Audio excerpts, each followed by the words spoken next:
C'est une voiture en fait qui est sortie de chaîne en 1928 et qui a été transformée aux alentours de la guerre en camionnette.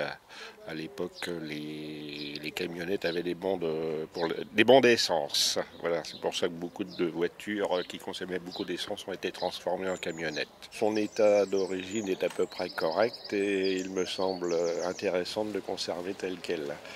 L'intérêt aussi, c'est une carrosserie qui a demandé quand même beaucoup de travail dans les années 40-50 au carrossier qui l'a faite. Et je souhaite la laisser telle qu'elle comment dire, pour rendre compte de ce que étaient les véhicules de cette époque-là, dans les années 50-60 qui roulaient encore.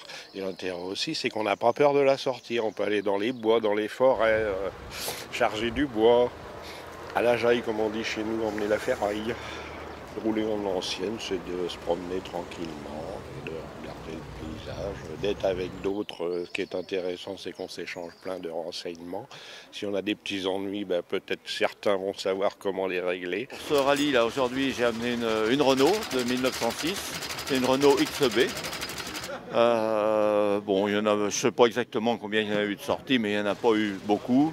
C'est des voitures à l'époque qu'on trouvait dans des voitures de maître qu'on trouvait dans les châteaux. Ça se rapproche de l'hippomobile quand on regarde les lanternes, la carrosserie, la forme de la carrosserie, tout ça, ça ressemble plus à une voiture hippomobile qu'une voiture automobile. Mais enfin, c'était le début, 1906.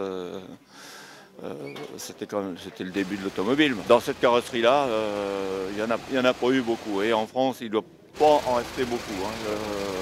S'il y en a d'autres, je ne sais pas. D'ailleurs, je sais qu'il y en a une en Angleterre. Oui, elle ne veut plus s'arrêter. Elle m'a fait un petit caprice, elle ne veut plus s'arrêter. 100 ans. 100 ans juste cette année. Voilà. Et moi, je l'ai que depuis 60 ans. Ah ben, elle a toujours roulé. Moi, je l'ai acheté à un copain qui l'avait depuis 2 ans. Et avant, elle appartenait à un type qui faisait des tournées à la campagne, donc il roulait beaucoup, beaucoup, beaucoup. Il vendait du tissu. Et elle a donc toujours roulé, et elle a à peu près 1 million de kilomètres maintenant. J'ai pu suivre à peu près tout le temps, et j'ai pas eu d'ennui de mécanique, alors le reste c'est parfait.